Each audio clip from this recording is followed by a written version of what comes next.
Hello guys, good morning. मैं professor K Kundan, motivational speaker, career counsellor. और आज का वीडियो आपका एब्जॉर्प्शन ऑफ कंपनी का आज वीडियो नंबर सेकंड बताने वाला हूं। एब्जॉर्प्शन ऑफ कंपनी का वीडियो नंबर सेकंड बताने वाला हूं, ध्यान सुनिएगा। लास्ट क्लास में हमने आपको मीनिंग ऑफ एब्जॉर्प्शन बताए थे, फिर हम आपको बताए थे क्या चीज की मतलब आपका जर्नल एंट्री, फिर बताए थे परचेज कंसीडरेशन के बारे में। देखिए एक बात बता रहे यार, पता है कुछ जर्नल मैंने वहां पे मेंशन भी नहीं किया था, इसलिए क्योंकि पता वह क्वेश्चन के टर्म के हिसाब से आते हैं। तो जब मैं क्वेश्चंस बताऊंगा तो वहां पे वह जर्नल मेंशन करूंगा और एक्सप्लेन भी कर दूंगा, ठीक है। अब सुनिए, पता है टास्क यार आप लोग कंप्लीट किया कीजिए सभी लोग, समझ में आया। लॉकडाउन चल रहा है, मानते हैं, ठीक है, लॉकडाउन चल रहा है। लॉकडाउन में और पता है मतलब ज्यादा अच्छे तरीके से पढ़ाई हो सकता है। बहुत सारा ड्रीम, बहुत सारे पता है थिंकिंग, यही शुरुआत होते हैं। एकांत टाइम, पता है जब लॉकडाउन नहीं था तो आप क्या सोच रहे थे कि काश हमें थोड़ा देर ऐसा वक्त मिलता जिसमें बैठ करके फ्यूचर के लिए प्रिपरेशन कर ले, आगे का तैयारी कर ले। पढ़ाई कीजिए, ज्यादा टाइम नहीं बचा हुआ है, डरा नहीं रहे यार, बता रहे। यह सोचिए आपका पता है 11th 12th BCom first year, BCom second year complete होने जा रहा है, जल्द ही थर्ड ईयर में पहुंच जाएगा, पता भी नहीं चलेगा। और थर्ड ईयर कितना, मात्र 1 साल। और ग्रेजुएशन से सारा फॉर्म इशू भी होने लगता है। अगर मान के चले आपका ब्रॉड लेवल है तो मास्टर से फॉर्म निकलेगा, लेकिन आपके पास कैरियर के लिए भी सोचिए, समझ में आया। भाग दौड़ लाइफ में बहुत ज्यादा, रिवाइटल से काम नहीं होगा, मतलब पढ़ना पड़ेगा और अच्छा करना पड़ेगा, बोलने से नहीं होता है, समझ में आया। एक एक सर्टिफिकेट, एक एक नॉलेज, बहुत ही ज्यादा स्ट्रगल करना। और हर किसी में एक अलग टैलेंट भी है, हर कोई स्ट्रगल कर रहा है। और ये सिर्फ ये नहीं कि आपका एक प्रॉपर फील्ड में, हर एक फील्ड में है ऐसा, तो आपको बेस्ट बनना पड़ेगा, समझ में आया। डरा नहीं रहे।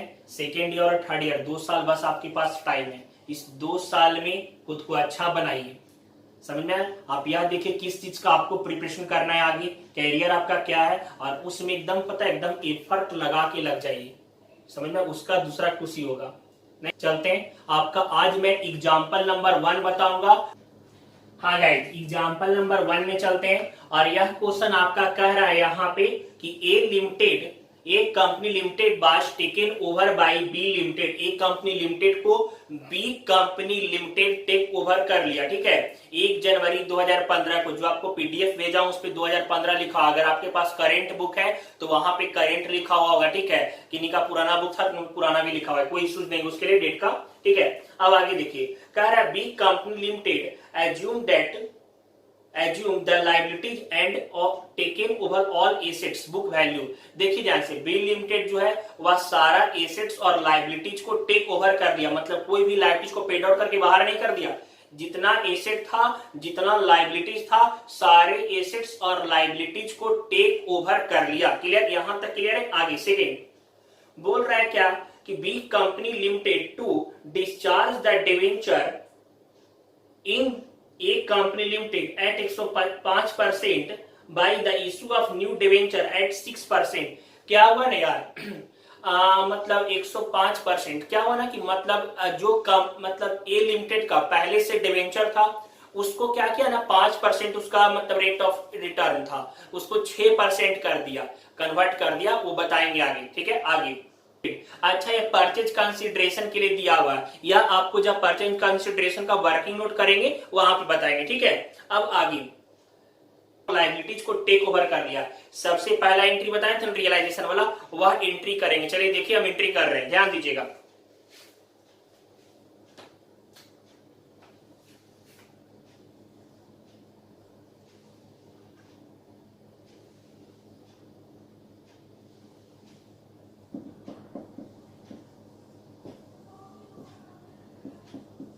पहला एंट्री हम लोग सैंड्री एसेट्स को रियलाइजेशन अकाउंट में ट्रांसफर कर देंगे। सैंड्री एसेट्स को रियलाइजेशन अकाउंट में ट्रांसफर करेंगे। एंट्री क्या लिखेंगे, realisation account debit to building account, to machinery account, to fixtures account, to goodwill account, to investment account, to trade receivable account, to inventory account, to cash and cash equivalent. जो भी asset दिया हुआ रहेगा सभी assets को हम लोग transfer कर देंगे रियलाइजेशन अकाउंट में। ठीक है, अभी एक बात और सुनिए, सबको जोड़ करके हमने रियलाइजेशन में डाल दिया अमाउंट। यह आपका फर्स्ट एंट्री हो गया। यह आपका कौन सा एंट्री है? First entry. यार एक बात बता रहे, एकदम प्रॉपर वे में एकदम कीजिएगा एंट्री, जर्नल विथ फॉर्मेट कीजिएगा आप लोग। हम तो ऐसे लिख देना, आपको फॉर्मेट के साथ करना है एंट्री। ठीक है, फर्स्ट एंट्री कंप्लीट। चलते हैं सेकेंड एंट्री की ओर, ध्यान दीजिएगा।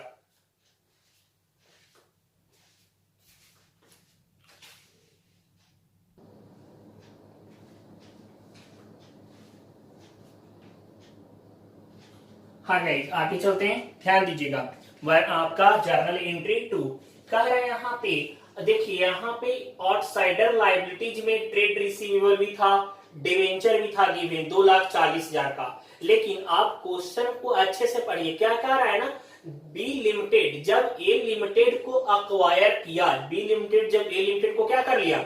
अक्वायर किया, तो वह क्या किया कि मतलब वह जो भी डिवेंचर का वैल्यू था, जो भी डिवेंचर का वैल्यू था, सारे डिवेंचर को डिस्चार्ज कर दिया। 5% प्रीमियम भी दिया, मतलब 2,40,000 का डिवेंचर था, 5% कंसिडरेशन मान के वो चला, 5% प्रीमियम के साथ में सबका पैसा वापस कर दिया। ठीक है, और वापस बोला क्या चीज कि आप री इन्वेस्ट कर लीजिए। ए लिमिटेड 5% दे रहा था ना ब्याज आपका, मैं आपको 6% दे दूंगा। अभी 5% ब्याज के साथ लीजिए पैसा वापस, और वापस री इन्वेस्ट कर दीजिएगा मेरे कंपनी में 6% के दर पे। ठीक है, अब देखिए यहाँ पे, तो यहाँ पे हमने सिर्फ डिवेंचर को तो डिस्चार्ज कर दिया था, तो ट्रेड रिसीवेबल को रियलाइजेशन में ट्रांसफर कर देंगे। ट्रेड रिसीवेबल अकाउंट डेबिट और टू रियलाइजेशन अकाउंट 1,53,000 का था, 1,53,000 का था। ठीक है, अगर मान के चलते अगर डिवेंचर को कन्वर्ट कर देगा,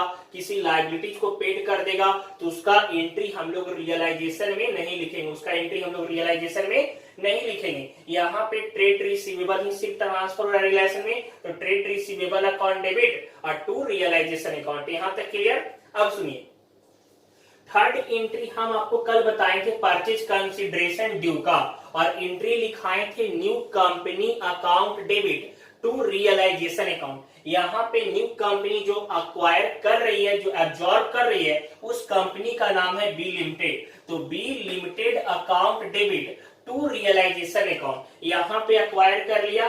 वर्किंग नोटिस का देखिए क्या था ना, आप स्टेटमेंट नंबर 2 पढ़िए ऊपर और 3 का। कह रहा था क्या कि सब्सिडरी मतलब यहाँ पे कह रहा था कि जो कंपनी में बैलेंस शीट दिया हुआ है, तो इश्यूड शेयर टोटल कितना दिया हुआ था? 47,500 का। इश्यूड शेयर 47,500 दे रखा था। ठीक है, और बोल रहा था क्वेश्चन में कि परचेज कंसिडरेशन के लिए सारे शेयर होल्डर को 10 रुपया कैश दिया, तो 47,500 शेयर था और 10 रुपया हर किसी को दिया, तो टोटल 4,75,000 पेड करा। ठीक है, अब सुनिए क्या हुआ ना, बोला इतना ही नहीं, परचेज कंसिडरेशन में 10 रुपया तो कैश देंगे, लेकिन जब हम एब्जॉर्ब कर लेंगे तुम्हारे कंपनी को, तो अपने कंपनी का मतलब बी लिमिटेड का तुमको 3 शेयर भी देंगे, 3 शेयर, और ईच शेयर का पार वैल्यू 10 रुपीज था, मतलब 10 का एक शेयर, 3 शेयर दिया, तो टोटल 30 रुपया का शेयर दे दिया। तो 47,500 उसका शेयर था, 47,500 शेयर था, और उसके बदले 3 शेयर दे रहा है, तो 30 शेयर दे रहा था टोटल। तो शेयर के फॉर्म में दिया उसको 14,25,000। क्लियर, यह भी परचेज कंसिडरेशन है। अब आगे क्या हुआ, डिवेंचर को भी डिस्चार्ज कर दिया। डिवेंचर 2,40,000 का था, बोला क्या सिर्फ 2,40,000 नहीं लो, 5% प्रीमियम के साथ तुम पैसा ले लो, तो 5% प्रीमियम भी अगर ऐड करेंगे तो 2,52,000 आ गया। मतलब परचेज कंसिडरेशन ए लिमिटेड को एब्जॉर्ब करने के लिए बी लिमिटेड कैश दिया 4,75,000 का, शेयर दिया 14,25,000 का, और डिवेंचर वाले को पैसा दे दिया 2,52,000, 2,52,000, और टोटल यहाँ पे 21,52,000 हमारा परचेज कंसिडरेशन हो गया। 21,52,000 जो हमने यहाँ पे लिख दिया, B company limited account debit to realisation 21,52,000, यहाँ तक हो गया। चलते हैं आगे जर्नल में, ध्यान दीजिएगा। ठीक है, यहाँ पे देखिए यह आपका मतलब आगे मतलब एंट्री, यह आपका एंट्री 4 नंबर। सबसे पहले जो डिवेंचर को, मतलब जो डिवेंचर को हम लोग डिस्चार्ज कर रहे थे, तो डिवेंचर होल्डर के नाम का ड्यू करेंगे विथ प्रीमियम, ठीक है। तो उसका एंट्री हो जाएगा 5% डिवेंचर अकाउंट डेबिट और to debenture holder account 2,52,000 with premium हम ड्यू करेंगे कि हमें डिवेंचर होल्डर को कितना पैसा देना है, ठीक है। लेकिन क्या हुआ कि पैसा उसे पूरा वापस नहीं देना है। क्यों? क्योंकि वह डिस्चार्ज का एंट्री हमने कर रखा और वह डिवेंचर होल्डर पैसा नहीं लिया बल्कि वापस बी लिमिटेड में इन्वेस्ट कर दिया और उसके बदले उसे 5% के जगह पे 6% इंटरेस्ट या फिर मतलब उसका प्रीमियम होने लगा, ठीक है। तो यहाँ पे 5% डिवेंचर होल्डर अकाउंट डेबिट और 6% डिवेंचर अकाउंट 6% डिवेंचर अकाउंट, ठीक है। अब यहाँ देखिएगा 2,52,000 2,52,000 जो 2,52,000 उसको मिला, ड्यू होने वाला था, वह ड्यू अमाउंट को नए प्रीमियम के साथ में वह कन्वर्ट करवा लिया बी लिमिटेड में 2,52,000, ठीक है। लेकिन वह जो प्रीमियम का पैसा पहले जब वह 5% का था और जितना उसका वैल्यू था ए लिमिटेड में, उसके बाद जो बी लिमिटेड अक्वायर किया और उसको प्रीमियम दिया, तो वह प्रीमियम वाले अमाउंट को हम लोग रियलाइजेशन अकाउंट में ट्रांसफर करते हैं। प्रीमियम वाले अमाउंट को हम लोग कहां ट्रांसफर करेंगे? रियलाइजेशन अकाउंट में, और उसका एंट्री हो जाएगा realisation account debit to premium on 5% debenture account. तो 2,40,000 का था, 5% था प्रीमियम वाला अमाउंट, 2,40,000 का 5% 12,000, यहाँ पे हमने यह लिख दिया, ठीक है। यहाँ तक क्लियर हो गया और एंट्री होगा। चलिए ध्यान दीजिएगा, बना रहे हैं, यहाँ पे चलते हैं, ध्यान दीजिएगा।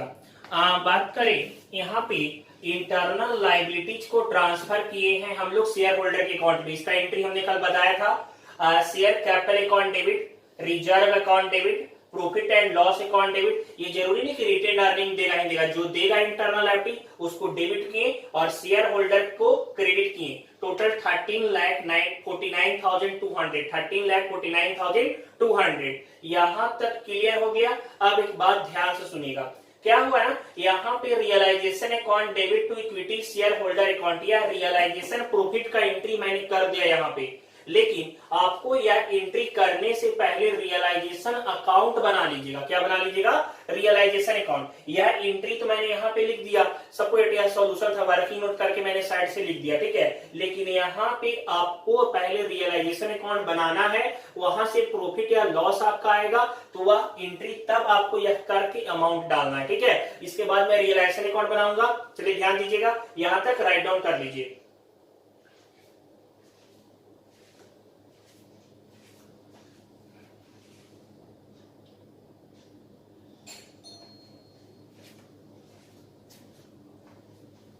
हाँ गाइस, राइट डाउन कर लीजिए, सुनिए ध्यान से। यहां तक आपका ए लिमिटेड कंपनी के बुक में एंट्री हो रहा था, जर्नल एंट्री ए लिमिटेड के बुक में हो रहा था, ठीक है। यह एंट्री यहां तक खत्म हो गया। इसके अलावा अगर कोई एंट्री अगर एग्जांपल में जो आपको करने का कोई जरूरत नहीं, इतना ही एंट्री काफी है, ठीक है। अब सुनिए, ए लिमिटेड के बुक में एंट्री हो गया, अब हम बी लिमिटेड के बुक में भी एंट्री करेंगे। इसके बाद पहले रियलाइजेशन बनाते हैं और वहां से प्रॉफिट या लॉस जो भी आता है पहले फाइंड आउट करते हैं, ठीक है। चलिए ध्यान दीजिएगा, रियलाइजेशन अकाउंट बना दिया। देखिए एक बात बता रहे, पता है आपको रियलाइजेशन अकाउंट नहीं भी बनाएगा तो कोई दिक्कत नहीं, आप सिंपली वर्किंग नोट करके भी निकाल सकते हैं प्रॉफिट या लॉस, ठीक है। लेकिन पता है अगर आप चाहते हैं कि थोड़ा सा एडवांस और अच्छा कॉपी रिप्रेजेंट करे, रियलाइजेशन अकाउंट बना दीजिएगा, ठीक है। इससे आपका एक्यूरेट प्रॉफिट लॉस क्या होता है, एक बेस्ट मतलब एक पार्टिकुलर वे में रिप्रेजेंट होता है, एक पार्टिकुलर वे में, तो रियलाइजेशन अकाउंट बना ही दीजिएगा, ठीक है। अब देखिए, तो यहाँ पे ट्रेड रिसीवेबल बी कंपनी को जहां जहां रिलेशन क्रेडिट था डाल दिए, जहां रियलाइजेशन डेबिट था। सुनिए ध्यान से, हम लोग सारे एसेट्स का नाम नहीं लिखेंगे, ठीक है। हम लोग सन्ड्री एसेट्स के नाम से डालेंगे, ग्रॉस सारे एसेट्स का जोड़ करके जो वैल्यू आएगा ऐसे ही रिप्रेजेंट कर देंगे। इसके लिए कोई इशू नहीं है, हमने सन्ड्री एसेट्स मेंशन कर रखा है, मतलब सारे एसेट्स को इंक्लूड कर दिए, ठीक है। अब यहाँ पे डिवेंचर का जो 5% प्रीमियम दिए थे 12,000, वह डाल दिए और बैलेंसिंग करके हमारा प्रॉफिट आ गया और इसी प्रॉफिट के लिए हमने वहां पे एंट्री करा था। ठीक है, अगर लॉस आएगा तो हम लोग लिखेंगे शेयर होल्डर अकाउंट डेबिट और टू रियलाइजेशन अकाउंट, वहां पे प्रॉफिट था ना तब हम एंट्री किए थे रियलाइजेशन अकाउंट डेबिट। लेकिन अगर लॉस का केस रहेगा तो लिखेंगे share holder account debit to realisation account और प्रॉफिट रहता है तो realisation account debit to share holder account 5,50,800। ठीक है, यहां तक आपका ए लिमिटेड के बुक में जर्नल एंट्री कंप्लीट हो गया, उसका आप रियलाइजेशन अकाउंट बना दिए। तो जैसे ए लिमिटेड के बुक में एंट्री होता है ना, बी लिमिटेड के बुक में वह कंपनी जो एब्जॉर्ब कर रहा है उसके बुक में भी प्रॉपर एंट्री होगा। बी लिमिटेड के बुक में भी अपना पर्सनल एंट्री होगा, वह भी एंट्री मेंशन करेगा। हम लोग आज हम भी बी लिमिटेड के बुक का भी एंट्री बताते हैं आपको, एक क्वेश्चन पूरा कंप्लीट कर देते हैं। ठीक है, चलिए ध्यान दीजिएगा। हाँ गाइस सुनिएगा ध्यान से, यह बी कंपनी लिमिटेड का जर्नल एंट्री मैंने लिखा फर्स्ट वाला। बी कंपनी के बुक में जर्नल एंट्री करेगा। ये गुडविल को पहले इग्नोर कीजिए, गुडविल को पहले क्या कर दीजिए, इग्नोर कर दीजिए। या फिर आप लिखिए गुडविल अकाउंट डेबिट 7 लाख का आपके बुक में दिया होता है तो गुडविल अकाउंट डेबिट 7 लाख। ठीक है, building account debit 3,13,000, machinery account debit 64,200। मतलब जितना एसेट्स को रियलाइजेशन में सारे को रियलाइजेशन डेबिट करके सारा सन्ड्री एसेट को डेबिट किए, क्रेडिट किए थे वहां पे रियलाइजेशन में सारे एसेट को जो क्रेडिट किए थे बी टेक ओवर किया, तो टेक ओवर करेगा तो बी का एसेट क्या हो जाएगा, बढ़ जाएगा। और अगर आप 11th अगर आप मेरे से नहीं भी पढ़े हैं और कोई भी फैकल्टी से पढ़े हुए तो आपको पता होगा जब भी एसेट इंक्रीज करता है तो डेबिट हो जाता है। तो बी लिमिटेड जब एब्जॉर्ब किया तो वहां पे बी लिमिटेड का एसेट क्या हो गया, बढ़ा। तो जो जो एसेट बढ़ा सबको क्या करेगा, डेबिट करेगा। तो यहाँ पे building account debit 3,13,000, machinery account debit 64,200, picture account debit 17,000, trade receiver account debit 2,19,800, inventory account debit 93,200, investment account debit 2,93,000, cash and cash equivalent account debit 42,000। और जो लायबिलिटीज इंक्रीज किया और लायबिलिटीज इंक्रीज करता है तो वह क्रेडिट होता है। तो टू ट्रेड पेबल अकाउंट 1,53,000 और to A company limited purchase price उसका लायबिलिटी है एक तरह से 21,52,000 21,52,000। अब सुनिए बैलेंसिंग कैसे करेंगे, सारे एसेट्स को जोड़ दीजिएगा, लायबिलिटीज को घटाएगा। अगर बैलेंसिंग फिगर एसेट साइड में कम आ रहा है, बैलेंसिंग फिगर किस साइड कम आ रहा है, एसेट साइड में, मतलब लायबिलिटी साइड अगर ज्यादा हो गया तो जो बैलेंसिंग फिगर ऊपर गिरेगा यह गुडविल के नाम से गिरेगा। तो गुडविल देखिए पहले से 7 लाख का था, एसेट साइड कम हुआ तो 5,62,800 का और हम ऐड कर देंगे तो टोटल गुडविल हमारा 7 5 12,62,800 दिखेगा। ठीक है, हमने ऐसे करके समझा दिया, क्लियर। अब आगे दूसरा एंट्री भी कर लेंगे हम लोग, एक और एंट्री हुआ, ध्यान दीजिए। हाँ गाइस, यह आप चलते हैं आगे, ध्यान दीजिएगा। यह आपका सेकेंड एंट्री, दो ही एंट्री होगा। यहाँ पे जो परचेज कंसिडरेशन था, जो परचेज कंसिडरेशन था उसको डिस्चार्ज करने के लिए एक एंट्री कर देंगे, एक कंपनी लिमिटेड अकाउंट डेबिट। ठीक है, मतलब जो कंपनी अब्जॉर्बर उसका नाम debit to share capital account to 6% debenture account और टू बैंक अकाउंट। जितना जो परचेज कंसिडरेशन जिस फॉर्म में आया था एक कंपनी लिमिटेड को डेबिट करेंगे और उस फॉर्म को क्रेडिट कर देंगे, इससे हमारा परचेज प्राइस डिस्चार्ज हो जाएगा। ठीक है, और यह एंट्री आपका लास्ट, यहाँ पे आपका एक क्वेश्चन पूरी तरह से कंप्लीट हो गया, एक क्वेश्चन पूरी तरह से कंप्लीट हो गया। ध्यान सुनिएगा।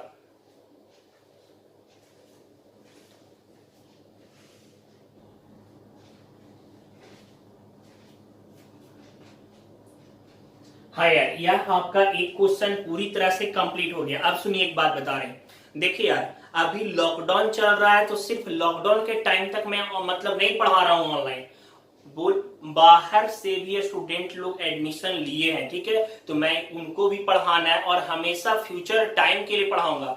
मतलब लॉकडाउन बाद भी आपका ऑनलाइन क्लासेस जैसे चल रहा है वैसे आपका वीडियो अपलोड होता रहेगा। आप कहीं भी हैं भारत में यार, किसी भी कोने में है ना, अगर आपके पास डाटा है ना तो नॉलेज आप तक पहुंच जाएगा। ठीक है, अगर आपको मेरे से पढ़ना है तो क्लियर, आप यार BCom first year, MCom, MBA, कोई पेपर आपको पढ़ना हो कॉमर्स में, ठीक है, आपको हमारे पास से मिल जाएगा, ठीक है। तो आप घबराइए नहीं, लॉकडाउन रहे ना रहे, क्लास में तो पढ़ाई होगा ही होगा। ऑफलाइन अगर मान के चले, अगर आपको ज्वाइन करना ऑफलाइन ज्वाइन कर लीजिएगा, लेकिन अगर आपको लग रहा है कि नहीं लॉकडाउन बाद भी हमें घर पे रह के पढ़ाई कर लेना, कोई इशू नहीं है। आपको जैसे सुटेबल लगता है आप वैसे पढ़ाई कीजिए। ऑनलाइन क्लासेस पूरी तरह से हमेशा के लिए अवेलेबल रहेगा, ठीक है। एक बात और देखिए, आज आपका एग्जाम्पल नंबर 1 पूरी तरह से कंप्लीट करके समझाएं। आपके लिए टास्क क्या है, क्वेश्चन नंबर 1 उसी तरह से पूरा बना के हमें भेजिएगा, आंसर मिला के और एकदम एक प्रॉपर वे में, ठीक है यार, टास्क बनाइए, ठीक है। मिलते हैं नेक्स्ट क्लास में, बाय, सी यू।